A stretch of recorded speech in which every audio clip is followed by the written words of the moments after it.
In terms of the main series games, Mario's side-scrolling platforming journey began on the Nintendo Entertainment System and Famicom with the original Super Mario Bros.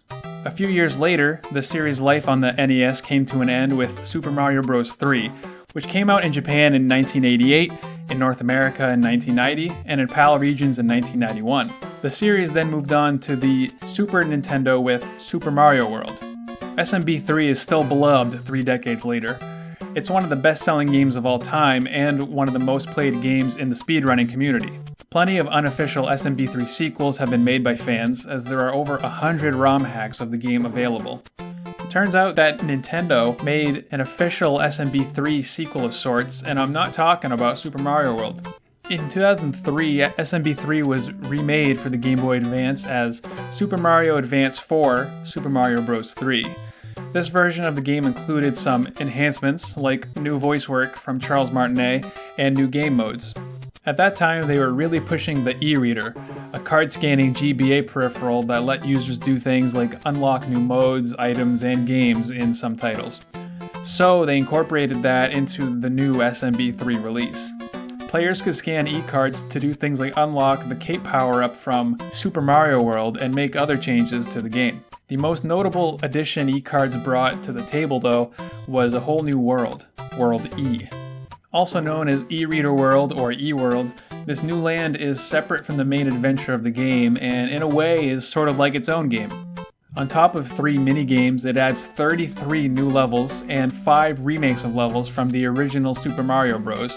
The 8 worlds in the original SMB3 have between 8 and 14 levels in them, so the E-World levels add about 3 worlds worth of new levels to the game.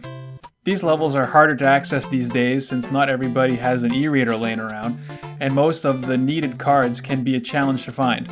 On that front, without saying too much, I'll just note that after a few minutes of searching, I was able to pretty easily play the World E levels. I will not be offering any downloads or instructions on how to do this yourself. Now I'll leave you with some gameplay footage from some of the new levels, and I'll include links to more information about World E in the description.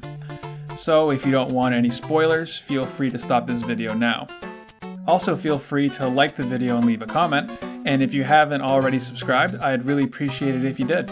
Anyway, that's all from me. Thanks for being here. Take care.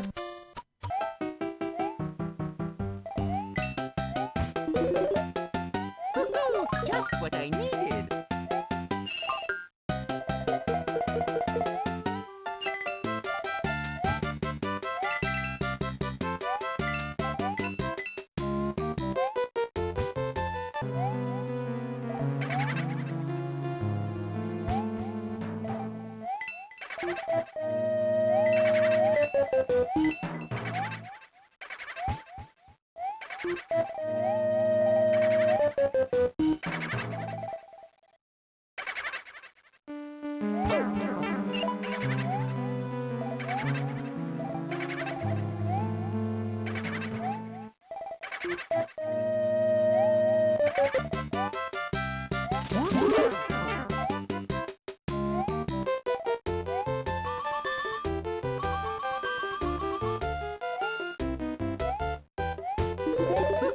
Just what I needed.